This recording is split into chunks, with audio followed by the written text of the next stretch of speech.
Makes sense. All right. Let me think of, oh, and good morning. Yeah.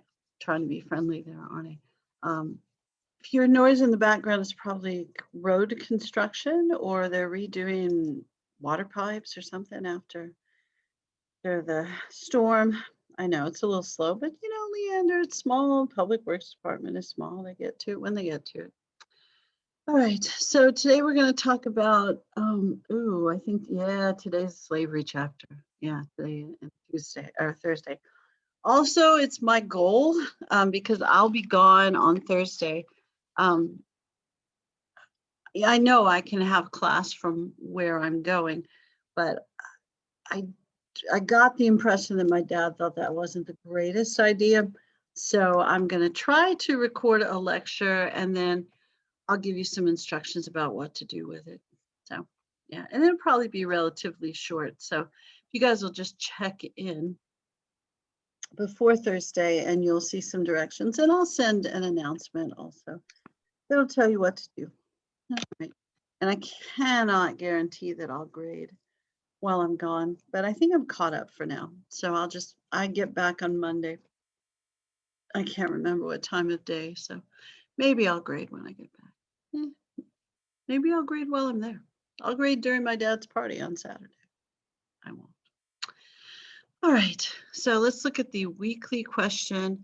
I think the only thing that I thought after grading last week's weekly questions was, oh no, yours was the Missouri Compromise. I think what you've gotten pretty good about putting stuff in there, like you get the details, you're putting all the details in there. So, you're getting better about that. The one thing that I'm not sure we're completely great at is mentioning what led up to something and why it mattered. So if you think about why stuff matters, like on the Missouri Compromise question, a bunch of you said they needed to maintain the balance of slave and free states in the Senate, but you didn't really say why that mattered. Or some of you just said they needed to maintain a balance in the Senate. You didn't say what the balance was. Trying to think what else was kind of a thing on the Missouri Compromise question. And how does it illustrate that sectional issues would surely arise again.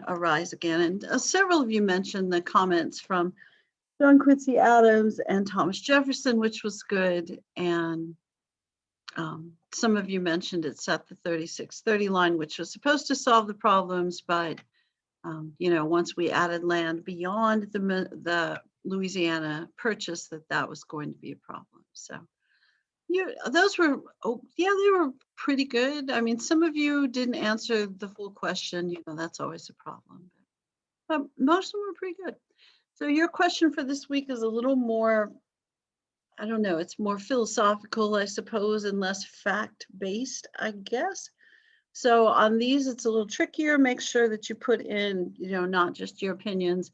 So the question, for the most part, white Southerners defended the peculiar institution, whether or not they had slaves, whether they were rich or poor, and whether they lived on large plantations or small farms. Why was this the case? I think maybe as you're doing an intro for this question, you might want to mention the percentage of white Southerners who actually did own slaves, who were rich or poor, relatively speaking, because there will be some data on that in the textbook, and whether they lived on large plantations or small farms. So I would mention how many white folks in the South actually did own slaves, what percentage of the overall population, and also what percentage had plantation type slavery, because most people in the South, I think we have this gone with the wind sort of idea of the South, although I don't know if I can even say that to you, gone with the wind idea. The idea that everybody in the South lived on a big plantation and had, a giant cotton farm and that sort of thing. It's a relatively small group of folks, percentage-wise. Now, they controlled everything in the South. They controlled the economy, they controlled the politics of the South. So they're a hugely important group. They're just not a majority. So I would point out how small of a minority it was, because then that may lead you to, I don't know, the most puzzling thought to me about the Civil War has always been, why did a majority of white people in the South who really did not benefit from slavery, why would they fight and risk their lives to be willing to preserve an institution or a way of life that really kept them poor? But, of course, they didn't see it that way. And, they aren't a history teacher in 2021, so they saw it a different way. But that's the weekly question. White Southerners defended peculiar institution, whether or not they had slaves, whether or not they were rich or poor, whether they lived on plantations or small farms. Why was this the case? All right. Oh, sorry for yawning at you already. Oh, and I'm looking at my background. It's so dark outside today. I probably should have opened the blinds. All right. Let's look at the notes. Yeah, let's look at the notes. If I can find the notes. There are the notes. All right, looking at the notes. Can you see the notes now? This is where you have to tell me something. Do you see the notes? Thank you. Yes. I appreciate it. Thank you. I saw the thumbs up. I was a little slow there. All right. I really thought I had it set to the right place. Clearly not.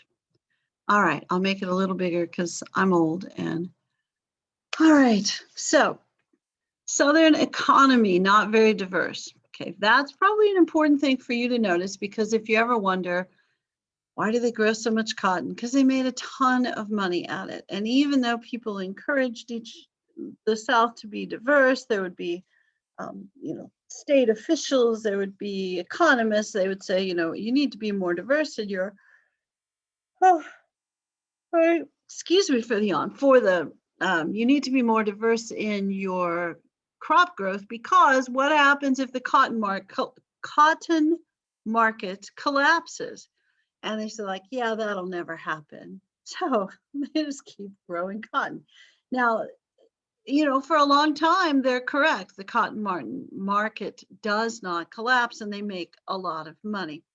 But, oh, someone's coming in. It still might be a bad idea. It might be. So, and something will happen to the cotton market after the Civil War, and then at some point there'll be this little pesky bug, that boll weevil, that will eat the cotton, so it's going to be problematic. But that's much later. That's a 1302 kind of thing. But yeah, after the Civil War, cotton markets do collapse. It is a problem. Okay. But there's something called short staple cotton that begins to matter. And there's long staple cotton and short staple cotton. And the long staple cotton is like a big BOLL of cotton. So it's long and fluffy strands, that sort of thing. And it only grows in semi-tropical areas. So there's just a few places in the United States, off the coast, some islands in South Carolina, Georgia, I think Louisiana, parts of Louisiana, you can grow this kind of cotton. But not very many places. So the other cotton is called short staple cotton, and it's the one that we're used to with the little small BOLL of cotton. And that'll grow pretty much anywhere. But the problem with short staple cotton is it's got a really hard seed pod. So if you try to take the cotton out, you cut your hand, it's all messy, it's all scratchy, you got to pull the seeds out, it's kind of a pain. So that's the thing that the cotton gin was very helpful for, which is really just like a giant shaking box, and it shakes the seeds and the seed pod loose. So then you can easily pull it off and nobody cuts their hands and that kind of stuff. So it makes this cotton, which isn't as luxurious, which isn't as easy to clean, to pull off the seed pod, it makes it much easier to process. So once you have the cotton gin, which happens around 1800, a little bit before, then what you see is the spread of this cotton agriculture with this cheap is not the right word, easier to grow short staple cotton. It's easier to grow because you don't need all the rain. So in the drier places like, I don't know, West Texas, this stuff will grow and it grows really well. I think sometimes you see it in Central Texas too, but probably not as much. All right, so once you've got the cotton gin, you see the spread of the cotton industry pretty far to the west, and yeah, lots of cotton. And it goes throughout the deep south. Okay, so Cotton Kingdom moves farther west from Virginia to Maryland to the upper south to the lower south. And this chapter talks about the different economies of the upper and lower south, and all kinds of stuff in this chapter. Everything you would ever want to know about slavery, and probably a lot of stuff that you wish you didn't know. But all right, so divide between the North and the South will expand. Northern economy becomes more diverse. And I know I've mentioned this before. Students often seem to think that the North is just a giant factory and the South is a giant farm. You're pretty much true about the South. But everybody seems to think, lots of students seem to think that all the food is grown in the South as well. And that's not really the case. I mean, what you see in the Ohio Valley region, and then I think it's called the Old Northwest, and then the corn growing states, the Iowa, Indiana, those places. They grow grain. Yeah, lots of food. Lots of food is grown in the North. Actually, more food grown in the North than the South, but they're grain crops. So the North can feed itself. The South, they're not going to be as good at that as you might imagine. It'll be kind of strange. And honestly, one of the problems of the Civil War. You know what? Dang it. Hang on one sec. I couldn't remember if I was recording or not. It's hard getting old. I just want to say that. All right, back to the note. Back to the note. Okay. So, Cotton Kingdom moving farther west. North growing lots of food. South, not a very diverse economy. So they have single crop agriculture in the South. The South will laud the paternalism and order of plantation society. You guys say laud all the time, don't you? They'll talk about how great it is. Like, oh, this is the best thing. Decrying the inhumanity of wage labor. And your book will talk about both of those things in this chapter and the next. But the folks in the South will say, you know, you guys talk badly about slavery, but at least we give slaves a place to live. And when they're no longer productive, we don't kick them out. You know, they do say this. It's going to sound really stupid, but they have job security. I hate to even say that out loud, but they did say that. It's like, no, we take care of them for their whole lives. And even when they become not productive, it's not like we kick them out. That wasn't completely true, by the way. Sometimes they did kick out slaves who were no longer productive. They would free them, but of course, free them without any money or a place to live and kick them off the plantation. So they would go live in the nearby woods or swamp or whatever until they died. Very nice. Yeah. But this idea of paternalism is that you think that you have to take care of someone because they can't take care of themselves. And that really is kind of the story in the South, that African people of African descent are unable to take care of themselves. So they have to have someone to tell them what to do. Yeah, there's not any good reason to think this, except they wanted to think that to help justify slavery. So, because certainly there were examples during that era, before that era, of people all throughout Africa, people within the United States, people within other countries in the Western Hemisphere of African descent who clearly could manage themselves, other people, all sorts of things. But yeah, all right.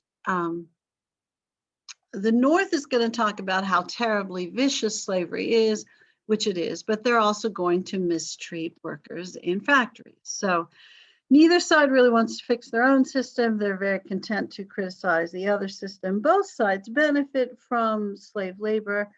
Clearly, the South benefits directly. The North benefits from taxes and things like that, which help, and tariffs and things like that, that help build Northern infrastructure as well. The Southern defense of slavery develops in response to economic and politically motivated criticisms of slavery. There is going to be a call for abolition during this era. And some of that, a lot of it, is from that big religious revival, the Second Great Awakening, which we'll also talk about later. Yeah. Okay. So Cotton Kingdom, the book's going to talk about the Cotton Kingdom, and that's just, it's the idea that the South grows cotton. So the Cotton Kingdom is the South, and it's the part of the South that grows cotton, which is most of the South. And sometimes they'll refer to cotton as King Cotton because it's the most important economic activity of the South. And almost every business is related to cotton. You know, you either grow cotton, process cotton, trade cotton, maybe you have businesses to support people who grow cotton, that sort of thing. All right. The class system is going to begin to develop. And because cotton's the most important source of income, the people who grow the cotton and the people who own the cotton gin tend to be, and sometimes the cotton traders, tend to be the wealthiest people in the South. Now, the people who grow the cotton are going to be the ones who have the plantations. The people who own the cotton gin or the people who trade the cotton are probably more likely to live, you know, in city areas, that sort of thing. Okay.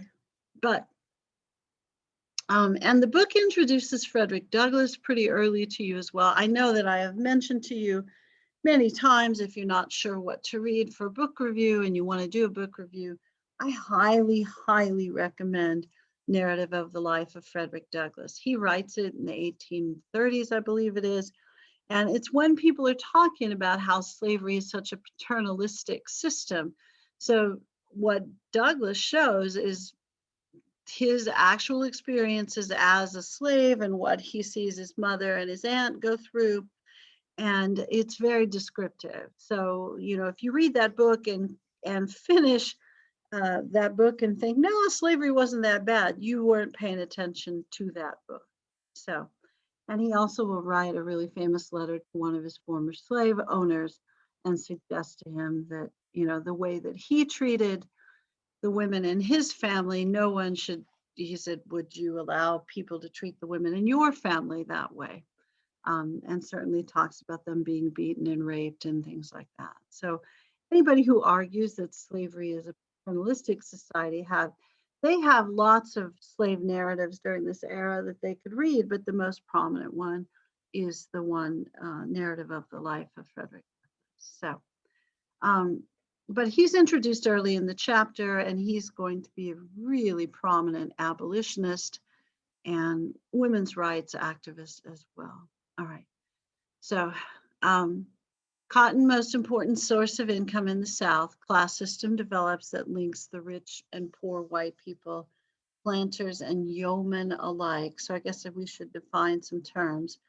Planters are people that own plantations, and yeomen, that looks like yeoman, these are small farmers. And sometimes the yeoman farmers, the book will talk about this, but sometimes the yeoman farmers also have slaves.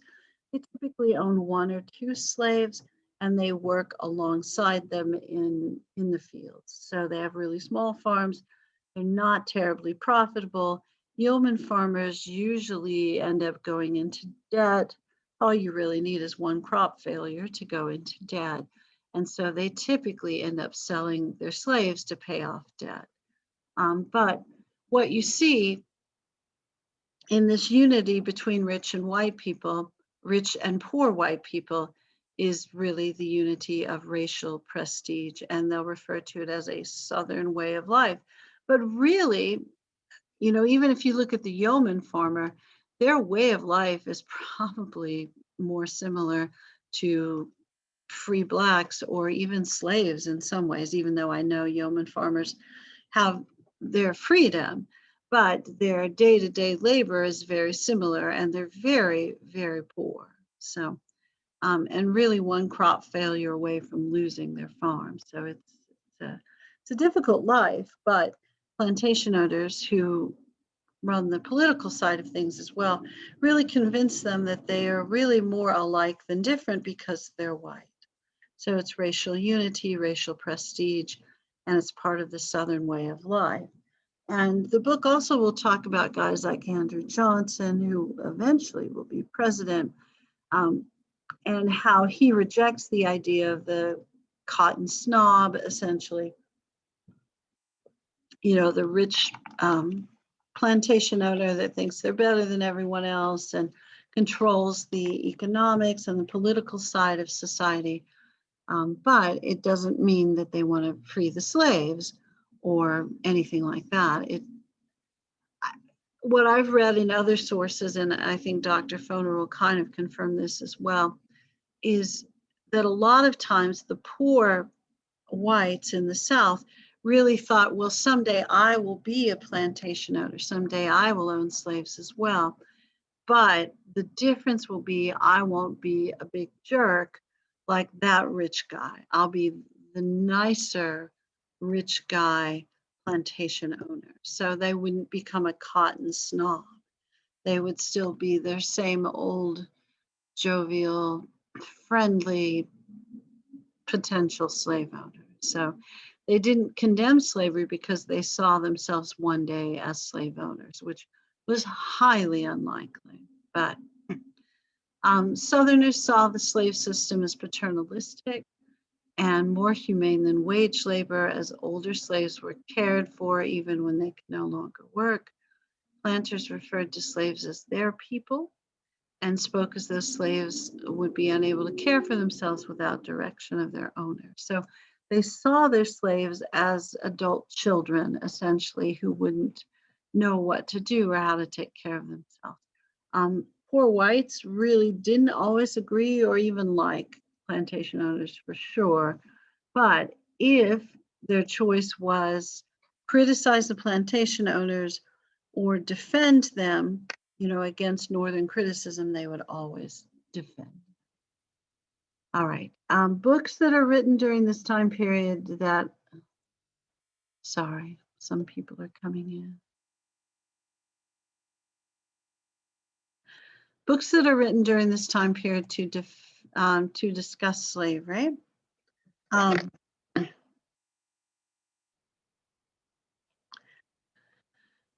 Narrative of the Life of Frederick Douglass, and that's written, of course, in part to dispel the myth of the paternalistic slave owner.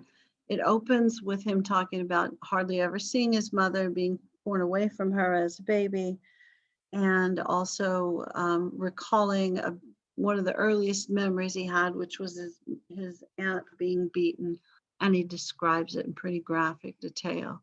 But he'll describe a lot of stuff in really graphic detail in that book. And he's the main point of his writing is to show that slavery isn't some innocuous paternalistic institution.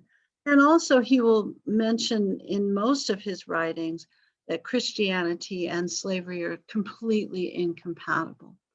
And this letter to Thomas Auld, which is pretty famous, and it's a public letter, he publishes it, talks about, I've already mentioned, things that happened to especially the women in his family, and if that is truly a sign of Christianity. And he'll also talk about how slaves really value freedom much more than whites, and they're more true to the Declaration of Independence. And he will talk about this in an essay called What is the 4th of July to a Slave? And talk about until slaves are freed, the 4th of July is really an empty promise. So, and Frederick Douglass, I think, is interesting as well, because clearly he's not a formally educated guy. He grew up as a slave and was a slave as an adult until he escaped.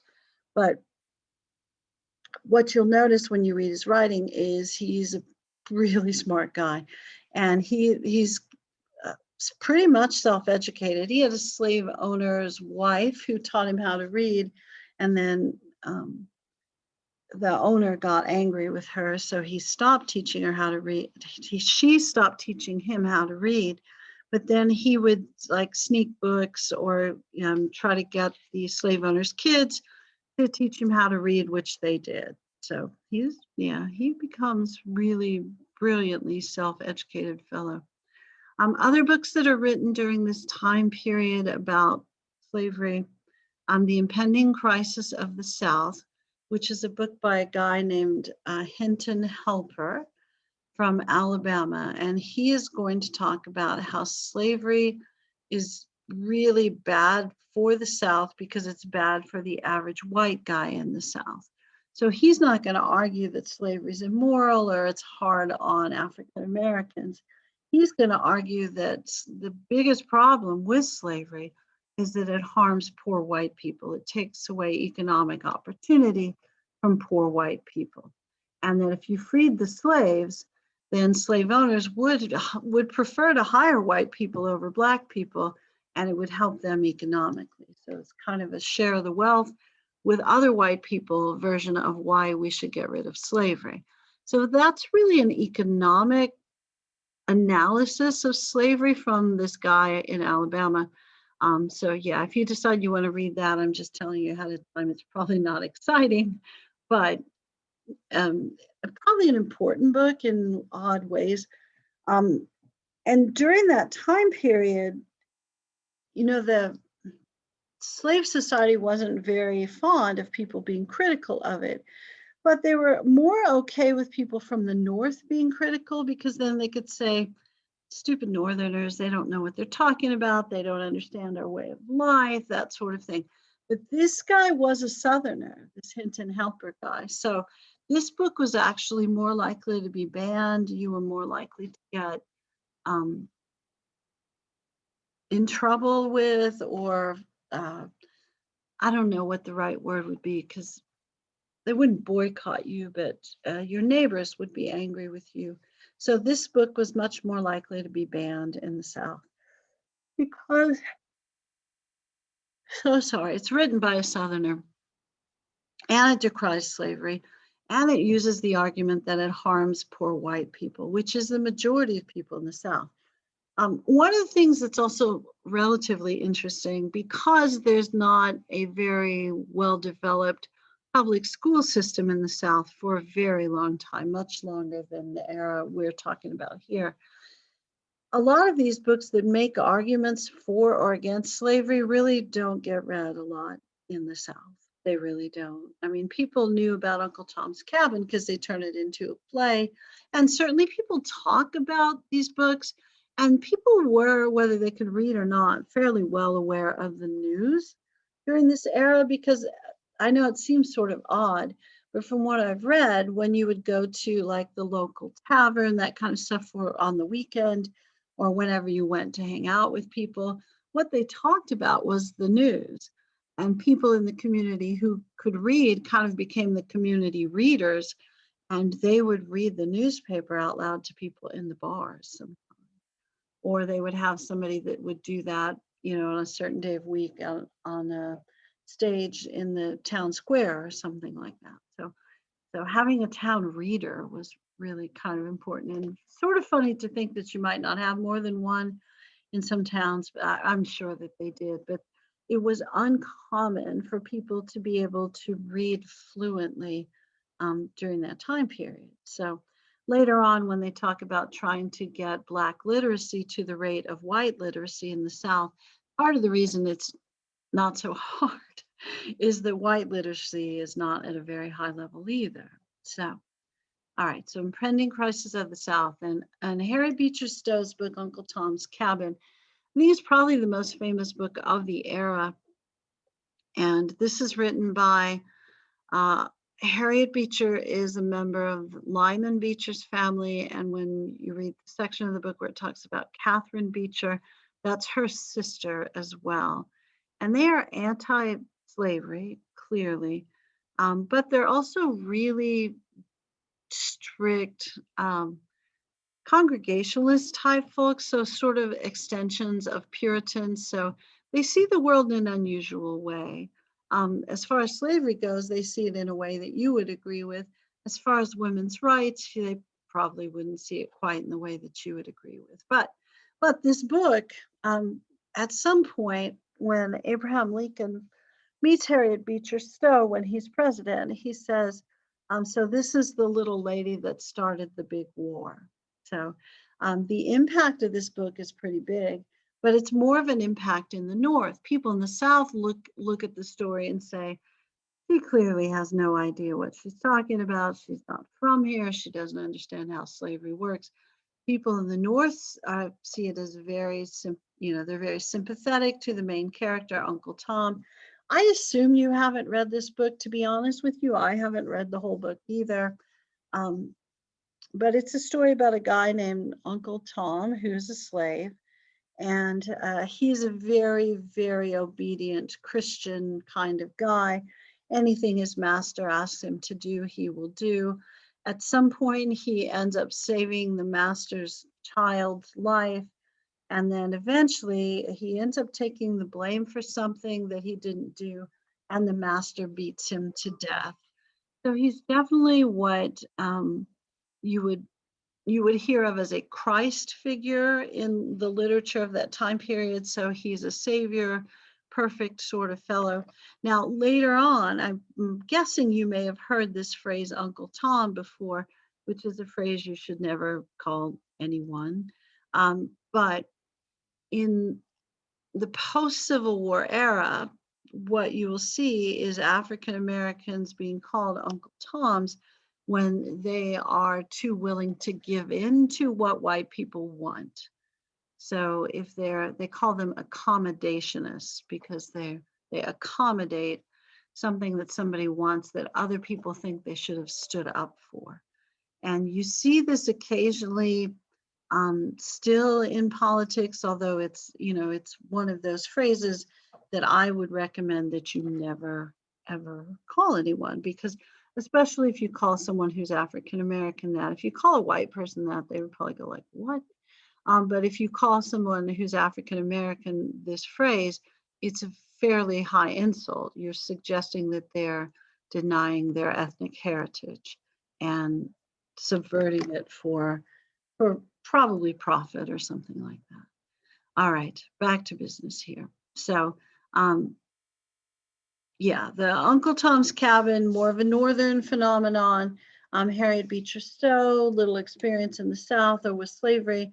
Her novel argues that slavery is immoral and unchristian. Best example of the Christian in the book was Uncle Tom. And the novel inspires readers in the North and in England. That's true, it's very popular in England. And it sells more copies there than in the United States. The working class, the factory class in England reads it a lot, and it makes them kind of see themselves in a similar light. So it's going to lead to a working class, not exactly revolution, but push for more rights in England. And also, it's weird how impactful it becomes because the working class in England reads Uncle Tom's Cabin and is really sympathetic to the cause of abolition. When the South becomes its own country and wants to try to get foreign allies, or wants to get England to buy its cotton, that sort of thing, and maybe to get England to join the war on their side, England won't do it, in part because of Uncle Tom's Cabin and how popular it was with the working class. They really don't want to risk a working class rebellion because they're being pro-South. There's other things at play there as well. And of course, England has banned slavery, or at least the slave trade, by this time as well.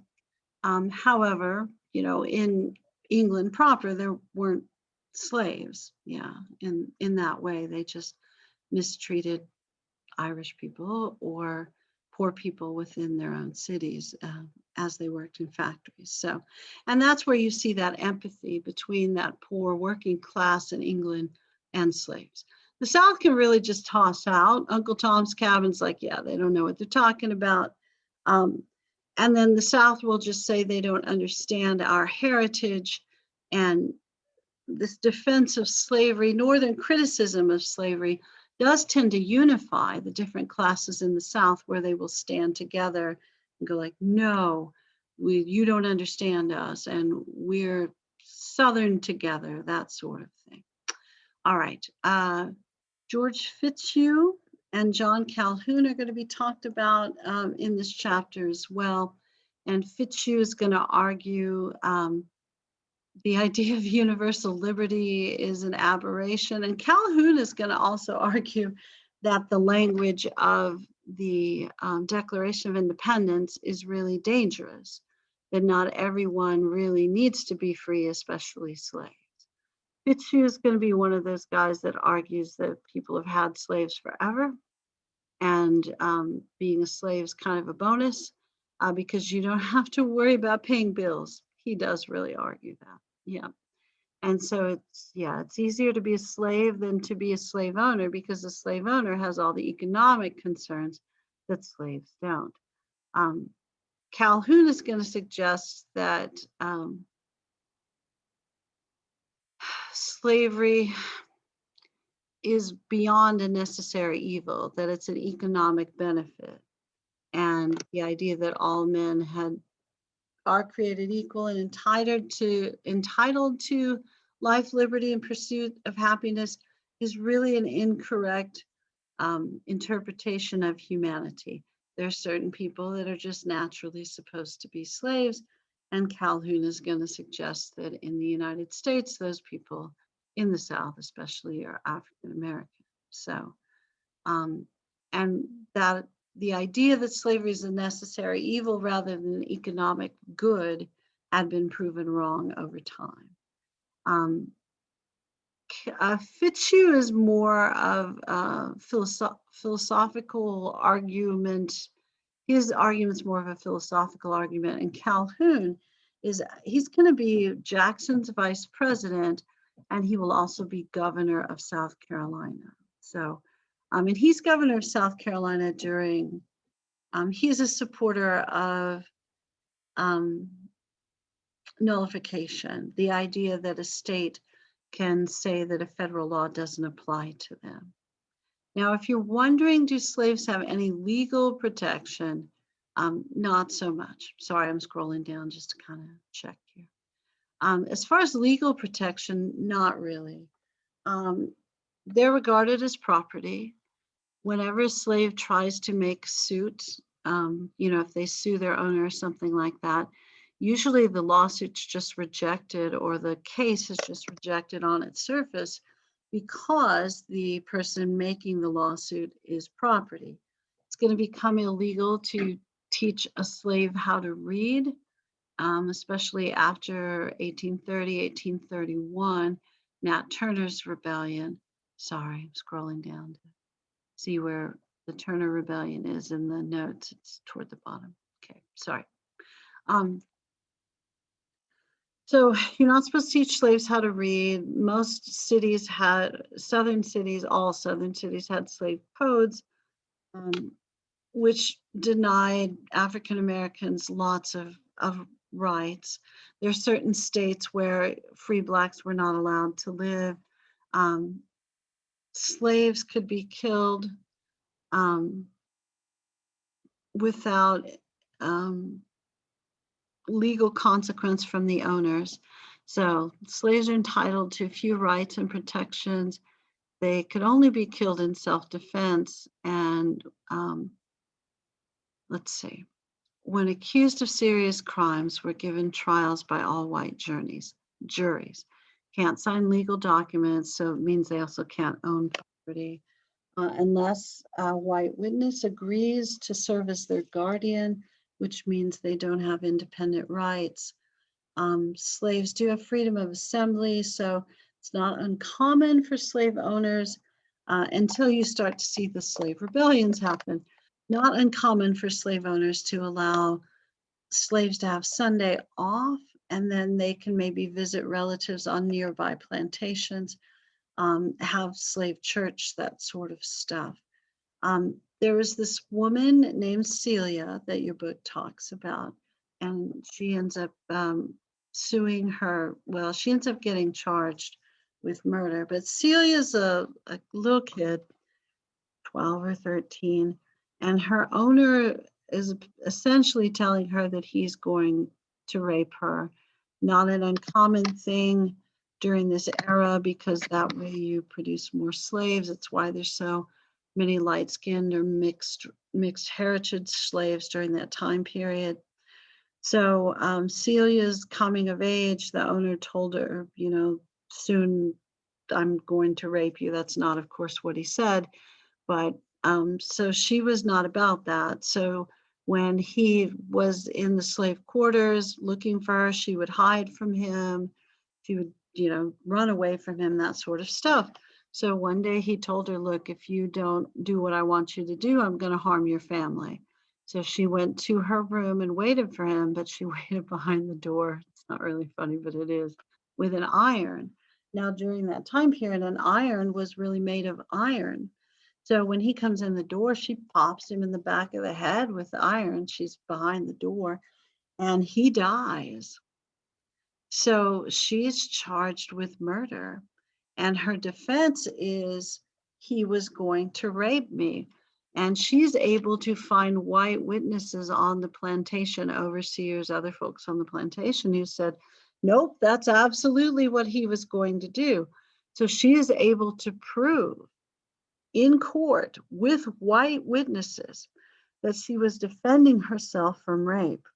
So she's able to prove that, and she still gets sentenced to death, because they determined, because she's Black, she doesn't have the right to defend herself against white people. So when the book says that slaves had very few rights, and I know you're thinking, of course they had very few rights, there are court cases that exemplify this. There are others as well. That just happens to be the most famous one. But when they say slaves don't have rights, they are not kidding. Slaves do not have rights. Yeah. Okay. So Celia ends up being executed. Yeah. Now they delayed the execution because she was pregnant, so that way the slave-owning family wouldn't be deprived of the extra slave. Yeah. So they let her have the baby and then executed her. So, oh my goodness. All right. I don't know that I want to go into all the Bible stories at this moment that justify slavery. That may be something for the video that you'll get to watch. But just be aware that both people who oppose slavery and people who favored slavery would argue that the Bible justified slavery or justified abolition. So, and certainly they'll be able to find stories throughout the Bible where people are enslaved. And one of the things that Fitzhugh talks about is that slavery has been a part of history ever since there was history. And there's certainly no denying that. It doesn't mean that because something's always happened or has happened historically that it should continue to happen. That's kind of an odd argument. Because, if something bad is happening to you and you'd like for it to stop, and the person who's doing the bad things says, well, I've always done this, it's not really an effective argument. All right, so I'll hold off on the Cain and Abel stories, that kind of stuff, until later. All right, so just kind of thinking about this again, weekly question, because several of you joined us just a little late. Weekly question. All right, so for the most part, white Southerners defended the peculiar institution, whether or not they had slaves, whether they were rich or poor, whether they lived on large plantations or not. Why was this the case? So you can talk about how slavery is important to the economy, and the cotton economy is crucial in the South. But then I would also talk more about the sociological aspects of slavery, the unity of race, that sort of thing. So I would start, when you're preparing for this question, maybe look around page 410, and then there's the section that says plain folks, planter class, paternalistic ethos, code of honor, pro-slavery arguments, So I would look 410 to about 415. And let's see, what else did we mention before? That when you're doing the introduction for this, you may want to look at some statistics, share some statistics about slave holding and slave owners. And there's charts in your book that talk about how many people own slaves. There's also in the text, it will talk about percentages of people that own slaves. There's a map that says size of slave holdings in 1860. So there's all sorts of information in there to kind of back you up on this. Yeah. And the book will also talk about how maybe even though there are more slaves in other places, that the United States becomes the most prosperous slaveholding country. So when people talk about, the relative good or relative evil of slavery in the United States, you can argue that there are more slaves other places, and yeah, but it would be hard for you to argue that any country profited more from slavery, which is one of the points the book, Dr. Foner will make in the book. So for your weekly question, be sure to talk about percentages of people who own slaves, how many people are poor versus how many people are wealthy, that sort of thing, before you even talk about why they're unified. So 410 to 415 for the weekly question, 410 to 415. Let me write that down because maybe I'll put that in an email later on. All right, so we will wrap up class here in a sec. Let me stop the recording. And what I